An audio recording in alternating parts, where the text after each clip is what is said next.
નમસ્કાર વિદ્યાર્થી મિત્રો, LP Savani group of school commerce with mini MBA માં આપનું હાર્દિક સ્વાગત છે। આપણે આની પહેલા ઉદાહરણ નંબર 17 અને ઉદાહરણ નંબર 18 આ બે દાખલાઓ ક્લિયર કરેલા હતા। આજે આપણે જોવાનું છે ઉદાહરણ નંબર 19। જરૂર લાગે તો ચોપડી તમારી સાથે રાખજો, એટલે રકમ તમારી સામે રહી, જો કે રકમ મેં બોર્ડ ઉપર લખેલી છે। ચાલો પહેલા આપણે દાખલામાં શેની ગણતરી કરવાની છે, કઈ પદ્ધતિએ દાખલો ગણવાનો છે એ જોઈ લઈએ। જો આ દાખલાની અંદર તમને એવું કીધું છે કે સામાન્ય સૂચકાંક શોધો। શેના પરથી? 2014 અને 2015। 2015 ના વર્ષમાં વેતનમાં 5% માં વધારો કરવામાં આવે છે, તો શું આ વધારો પૂરતો છે? એટલે આનો મતલબ આ દાખલો એવું સમજાવે છે કે બે વર્ષના સૂચકાંક આપી દીધા છે। કયા કયા સૂચકાંક? 2014 અને 2015। તો આપણે આ બંનેની શું કરવાની છે? સરખામણી। 2014 ને આધારે 2015 માં કેટલો વધારો થયો, ઈ જે સરખામણી કરીને વધારો આવે ઈ વધારાને ટકાવારીમાં ફેરવવાનો, અને આ જે ટકાવારી છે ને, આ ટકાવારી ઈ કોની રે સરખાવવાની? 5%। જો આ 5% આવે તો પૂરતો છે, જો 5% થી વધુ આવે તો પૂરતો નથી, અને જો 5% થી ઓછો આવે તો પણ પૂરતો છે। તો ચાલો આ દાખલાની રકમમાં બધું શું આપેલું છે? સમૂહ કોનો કોનો? ખોરાક, કપડા, બળતણ, ઘર ભાડું અને પરચુરણ। પછી આપણને 3 કોલમ આપી છે, કઈ કઈ? ભાર। તો વિદ્યાર્થી મિત્રો, ભારને આપણે જાણીએ છીએ શું કહેવાય? W। પછી 2014 નો સૂચકાંક આપી દીધો છે અને 2015 નો સૂચકાંક આપી દીધો છે, તો બંનેના સૂચકાંક આપ્યા છે। સૂચકાંકને કોના વડે દર્શાવાય? I। હવે બે વર્ષના સૂચકાંક આપ્યા છે, તો આને આપણે કહીશું 1 અને આને આપણે કહીશું 2। તો આનો મતલબ થયો આપણને I1 અને I2 આપેલું છે। હવે શું કરવાનું છે? તો બંનેનો સામાન્ય સૂચકાંક મેળવવાનો। કયો સૂચકાંક? સામાન્ય। સામાન્ય સૂચકાંક એટલે કયો સૂચકાંક? ભારિત સરેરાશને આધારે મેળવેલો સૂચકાંક। કારણ કે જુઓ અહીંયા W આપેલ છે, I આપેલ છે, તો એનું સૂત્ર કયું થાય છે? સૂચકાંક બરાબર કયું સૂત્ર આવે છે? તો યાદ રાખવાનું છે સિગ્મા IW ના છેદમાં સિગ્મા W। તો આપણી પાસે બે વસ્તુ છે, I1 I2। તો પહેલું સૂત્ર થશે I1W અને બીજું સૂત્ર થશે I2W। તો બે કોલમ મેળવવાની થાય। આ કોલમ કઈ મેળવશું? W અને I1 નો ગુણાકાર, અને એના પછી W અને I2 નો ગુણાકાર, એટલે કે I1W અને I2W। જો ફરીથી સામાન્ય સૂચકાંક શોધવાનું કીધું છે, W અને I આપેલ છે, અને ભારિત સરેરાશની પદ્ધતિનો ઉપયોગ થશે। પછી બંને વર્ષનો આપણે શું કરશું? સરખામણી કરશું।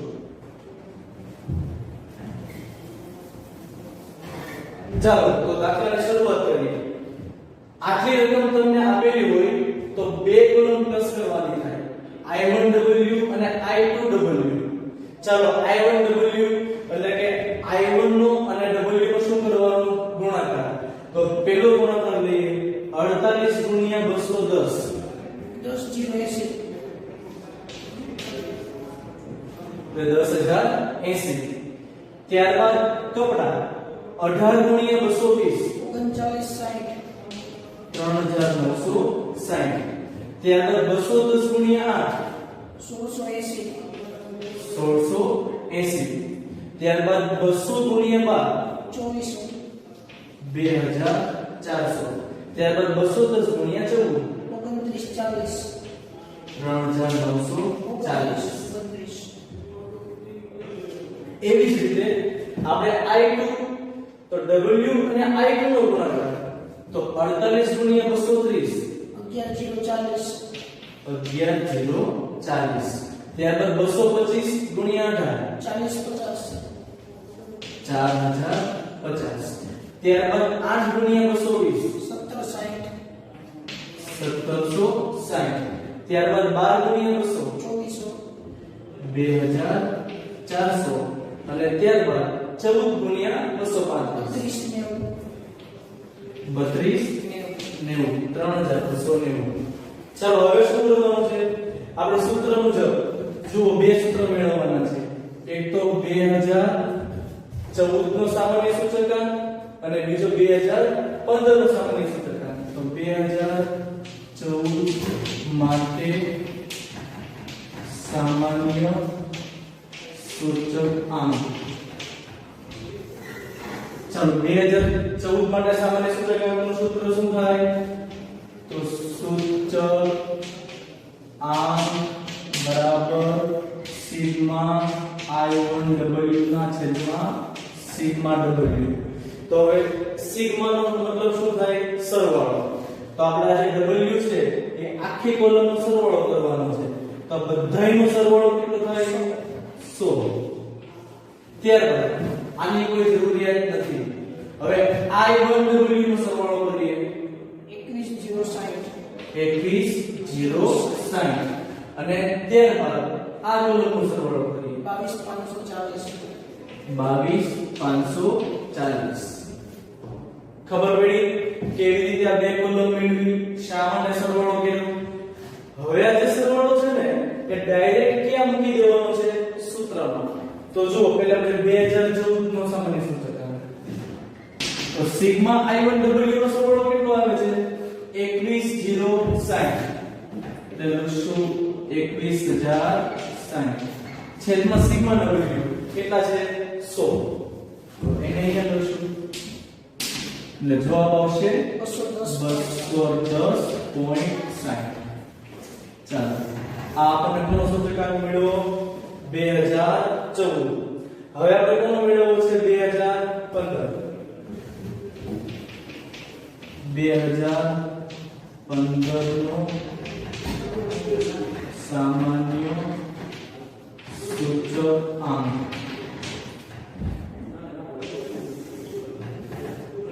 તો સૂચકાંક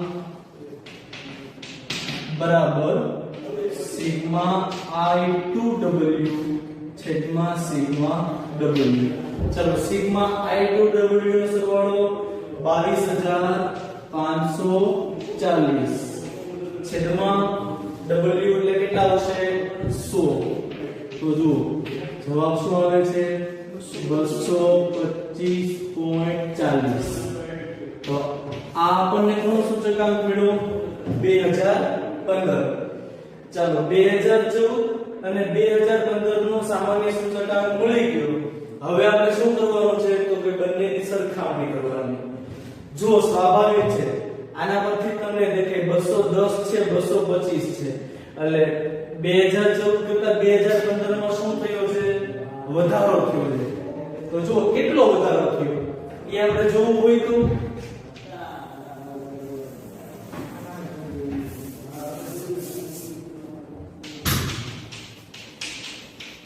કેટલો વધારો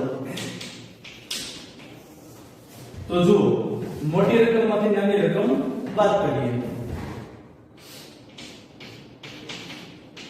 225.40 માઈનસ 210.60 કેટલો આવે છે 14.80% નો વધારો થયો કોની સરખામણીમાં 2014 ની સરખામણીમાં 2015 ના સૂચકાંકમાં 14.80% નો વધારો થયો છે. હવે આ જે વધારો થયો ને એને ફરી પાછો સૂચકાંકની ટકાવારીમાં ફેરવવાનો. આ આપણે સૂચકાંક મળ્યો કોનો મળ્યો? ખર્ચનો.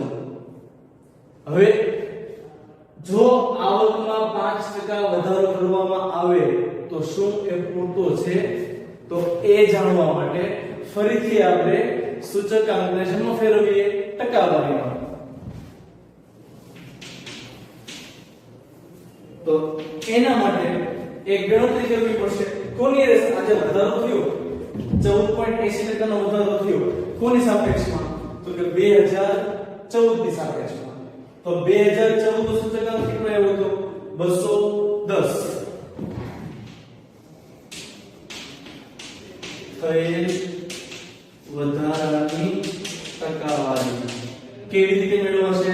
આજે વધારો થયો એ 14.80 છેદમાં 2014 નો સૂચકાંક કેટલો છે? 210.60 ગુણ્યા 100. આની ગણતરી કરતા 7.03 જો મેં તમને કીધું હતું ને કે 5 કરતા વધી જાય તો એનો મતલબ કે આ 5% નો જે વધારો કર્યો ને પૂરતો નથી. આ 5% ની આવકમાં વધારો થયો છે પણ ખર્ચો કેટલો વધી જાય છે? 7.03. તો ઓછામાં ઓછો એને બેલેન્સ કરવા માટે જેટલી ખર્ચ છે એટલી જ જેટલી આવક છે એટલો જ ખર્ચ કરવા માટે એને વેતનમાં કેટલો વધારો કરવો પડે? 7.03. અને કેટલાનો વધારો કરે છે? 5% નો. તો આ 5% નો વધારો એ પૂરતો નથી. તો અહીં લખવાનું 2014 ની સાપેક્ષમાં 2015 ની આવકમાં થયેલ વધારો 5% એ પૂરતો નથી. વિદ્યાર્થી મિત્રો, આપણે જે ઉદાહરણ નંબર 19 જોયું એની જેવો એક દાખલો સેમ ટુ સેમ સ્વાધ્યાયમાં છે. સ્વાધ્યાય 1 ની અંદર વિભાગ F અને દાખલા નંબર 6 એ દાખલો તમે જાતે ગણી શકો છો. સેમ ટુ સેમ ઉદાહરણ નંબર 19 જેવું છે. ચાલો આગળ એક નવી પદ્ધતિમાં આગળ વધીએ. ઉદાહરણ નંબર 20. ઉદાહરણ નંબર 20 ની અંદર પહેલા તમને જે ચોપડીમાં પ્રશ્ન આપ્યો છે એ આપણે સમજી લઈએ કે આ દાખલામાં શું શોધવાનું છે એ. ચાલો તો પહેલા રકમ સમજી લઈએ. રકમમાં તમને એવું કીધું છે આધાર વર્ષની સાપેક્ષમાં ચાલુ વર્ષના જીવન નિર્વાહ ખર્ચમાં કેટલો ફેરફાર થાય છે તે સૂચકાંક મેળવી જણાવો. કહેવાનો મતલબ એવો છે બે વર્ષ હોય, આધાર વર્ષ અને ચાલુ વર્ષ. અહીં ચાલુ વર્ષ કયું છે? 2015. અને તો આધાર વર્ષ આ તમને આપેલું છે 2014. તો 2014 ની સરખામણીમાં 2015 માં જે જીવન નિર્વાહ ખર્ચ છે, આ જીવન નિર્વાહ ખર્ચ એમાં કેટલો ફેરફાર થયો એ કોને આધારે મેળવવાનું કીધું છે? સૂચકાંકને આધારે. શેમાં ફેરફાર? જીવન નિર્વાહ ખર્ચમાં કેટલો ફેરફાર થયો એ સૂચકાંક મેળવી જણાવો. તો સૂચકાંક મેળવવા માટે આપણને પ્રશ્નની અંદર સમૂહ ભાર આપ્યો છે. ભાર એટલે કે W. અને 2015 ના વર્ષના સમૂહ ખર્ચની ભાવ સાપેક્ષ ટકાવારી. આ ભાવ સાપેક્ષ ટકાવારી એટલે એને કહેવાય સૂચકાંક. સૂચકાંક એટલે કે I. તો જો તમને W અને I આપેલું હોય ત્યારે કઈ પદ્ધતિ લેવાની? I બરાબર સિગ્મા IW ના છેદમાં સિગ્મા W. તો આ બંનેની કોલમનો ગુણાકાર કરતા આપણને નવી કોલમ ઉમેરવાની થશે. ચાલો આગળ આ જોઈ લીધું સૂચકાંક મેળવવાનો છે. કયો સૂચકાંક મેળવવાનો છે? તો એ હવે આપણને કીધું છે જો 2014 માટે ખર્ચ પાત્ર માસિક આવક કેટલી છે? 30,000.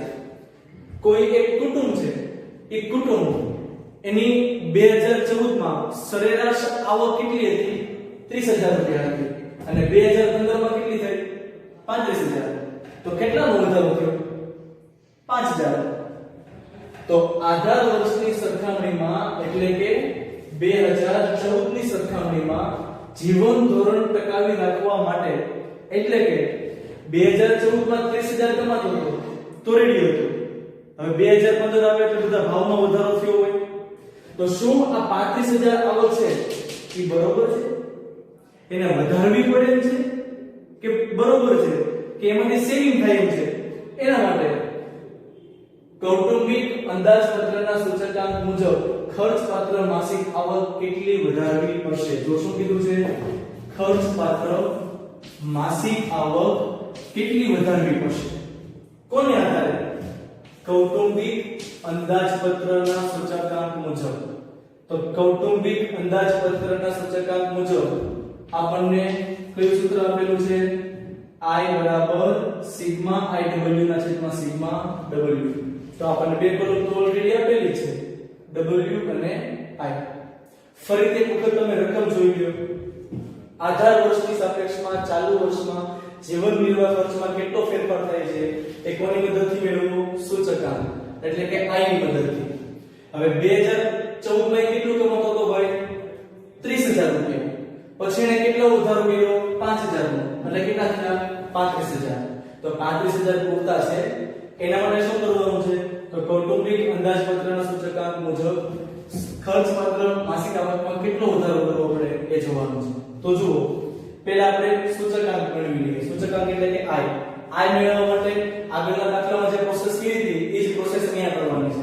તો જે રકમ આપી છે એને કોષ્ટક સ્વરૂપમાં ઉમેરી દો અને એક કોલમ ઉમેરવાની છે IW તો ચાલો આ બંને કોલમનો ગુણાકાર કરતા જઈએ 45 ગુણ્યા 130 5850 20 ગુણ્યા 150 3000 15 ગુણ્યા 120 1800 10 ગુણ્યા 160 1600 ને 10 ગુણ્યા 120 હવે શું કરવાનું છે બે કોલમનો સરવાળો કરીએ છીએ W અને IW તો પહેલા W નો સરવાળો કરશું 100 અને IW નો સરવાળો કરશું 13450 એટલે આવશે 13450 આ જે બંને ટોટલ આવ્યા એને સૂત્રમાં મૂકી દેવાના 13450 છેદમાં 100 એટલે કેટલા આવશે 130.50 આ આપણે સૂચકાંક મેળવ્યો કયા વર્ષનો મેળવ્યો 2015 તો સિમ્પલ છે 2015 નો આટલો હોય તો આધાર વર્ષનો કાઈ ન હોય તો કેટલો હોય 100 ધારી લેવાનું તો હવે જોઈએ 2014 ની સરખામણીમાં 2015 ના જીવન નિર્વાહ ખર્ચમાં કેટલો વધારો થયો આધાર વર્ષના કેટલા લેવાના 100 લેવાના ચાલુ વર્ષના કેટલા આવ્યા 134.5 તો 14 ની સરખામણીમાં 15 માં 134.5 માઈનસ 100 એટલે કેટલા આવશે 34.5% નો વધારો થયો ચાલો આટલે આપણને ખબર પડી ગઈ કે 134.5 ચાલુ વર્ષનો સૂચકાંક મેળવ્યો આધાર વર્ષની સરખામણીમાં 34.5% નો વધારો થયો છે તો શું આ વધારો યોગ્ય છે બરોબર છે એના માટે શું કરવું પડશે તો જુઓ એના માટે વર્ષ 2015 ના કૌટુંબિક અંદાજપત્રના સૂચકાંક મુજબ આધાર વર્ષની સરખામણીમાં જીવન ધોરણ ટકાવી રાખવા માટે હવે શોધવાનું શું હતું ખર્ચ પાત્ર માસિક આવક તો એ શોધવા માટે એક સૂત્ર છે શું સૂત્ર છે ચાલુ વર્ષનો સૂચકાંક છેદમાં આધાર વર્ષનો સૂચકાંક ગુણ્યા આધાર વર્ષની આવક આપણી પાસે બે આવક છે કઈ 2014 માટે 30000 અને 2015 માટે 35000 તો આ થયું આધાર વર્ષ અને આ થયું ચાલુ વર્ષ તો સૂત્ર મુજબ શું લેવાનું છે આધાર વર્ષની આવક વિદ્યાર્થી મિત્રો ધ્યાન રાખજો હજી સુધીમાં આ સૂત્ર આવ્યું નથી. કયું? ખર્ચ પાત્ર સરેરાશ માસિક આવક. આ તમારા માટે એકદમ નવું છે. આ દાખલો તમે જુઓ તો સૂચકાંક મેળવેલો જૂનો છે. આ બધું આવી ગયું હતું, પણ આ દાખલામાં શું ઉમેરો થયો? તો ખર્ચ પાત્ર સરેરાશ માસિક આવક.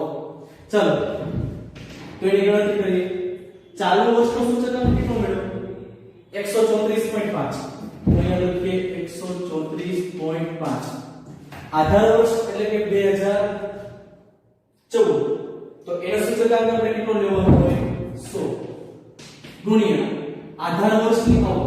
તો આધાર વર્ષની આવક કેટલી હતી જુઓ તમે? 30000. તો એમ કે લખશું 30000. હવે ગણતરી કરીએ. 0 0 0 0 જાય, બાકીની ગણતરી કરો. 40.350. 40,350. ખર્ચ પાત્ર માસિક આવક 40,350 કરવાની છે. આટલા રૂપિયા આપણી પાસે હોય ને તો આપણું ઘર ચાલે. તો જો આધાર વર્ષે આવક કેટલી હતી? 30000. 2015 માં આવક કેટલી? 35,000. તો વિચાર કરો કે 35,000 માં રૂમ ચાલે, ઘર ચાલે, નો ચાલે. 35,000 ની જગ્યાએ એને કેટલા રૂપિયા કમાવવા પડે? 40,350. તો પ્રશ્ન એ હતો કે કેટલી આવક વધારવી પડે? તો 35,000 તો છે, તો કુલ કેટલો વધારો કરવો? આમાંથી બાદ કરી દો તો લખવાનું વધારવી પડતી આવક બરાબર 40,350 માઈનસ કેટલી એની છે ઓલરેડી 2015 માં? 35,000. 5,350. વિદ્યાર્થી મિત્રો, ઘર ચલાવવા માટે, રૂમ ચલાવવા માટે એને 5,350 રૂપિયાનો વધારો કરવો પડશે. જો આખા દાખલામાં કાઈ સિમ્પલ કોઈ વસ્તુ નથી, ખાલી એવું કીધું હતું 14 માં આટલી આવક છે, 15 માં આટલી આવક છે. તો સૂચકાંક મુજબ 2015 માં જે 35,000 આવક છે બરોબર છે કે નહીં? જો નથી તો કેટલું વધારવું પડશે? તો એના માટે આપણે શું કીધું? સર્વપ્રથમ સૂચકાંક મેળવી લીધો, પછી કેટલા ટકાનો વધારો થયો? 34.5 ટકાનો વધારો થયો. હવે મુખ્ય વસ્તુ આપણે કઈ શોધવાની હતી? આધાર વર્ષની સરખામણીમાં જીવન ધોરણ ટકાવી રાખવા માટે કૌટુંબિક અંદાજપત્ર મુજબ. તો અહીંયા શું કીધું? 2015 ના કૌટુંબિક અંદાજપત્ર સૂચકાંક મુજબ આધાર વર્ષની સરખામણીમાં જીવન ધોરણ ટકાવી રાખવા માટે આ સૂત્ર તમારા માટે નવું છે. સૂત્ર તમારે યાદ રાખવાનું છે. સૂત્ર શું છે? ચાલુ વર્ષનો સૂચકાંક છેદમાં આધાર વર્ષનો સૂચકાંક ગુણ્યા આધાર વર્ષની સરેરાશ આવક. જે આવે એને સરખામણી કરવાની. કોની આવે? આજે જવાબ આવે ને એને ચાલુ વર્ષે સરખામણી કરવાની 35,000 સાથે. તો જુઓ બંને સરખા હોય ને તો વધારવાની જરૂરિયાત નથી, પણ આ ઓછા છે. કોના કરતા? 40,350 કરતા. એટલા માટે જે તફાવત થયો ને આટલી આવક વધારશે એટલે એની જે ઇન્કમ છે એ ખર્ચ પ્રમાણે લેવલમાં થઈ જશે. આવો જ એક દાખલો તમે સ્વાધ્યાય 1 વિભાગ F દાખલા નંબર 7 જે ઉદાહરણ નંબર 19 હતું ને એ છઠ્ઠો દાખલો અને ઉદાહરણ નંબર 20 છે ને એ સાતમો દાખલો. આ પ્રમાણે તમે જાતે પ્રેક્ટિસ કરી શકો છો.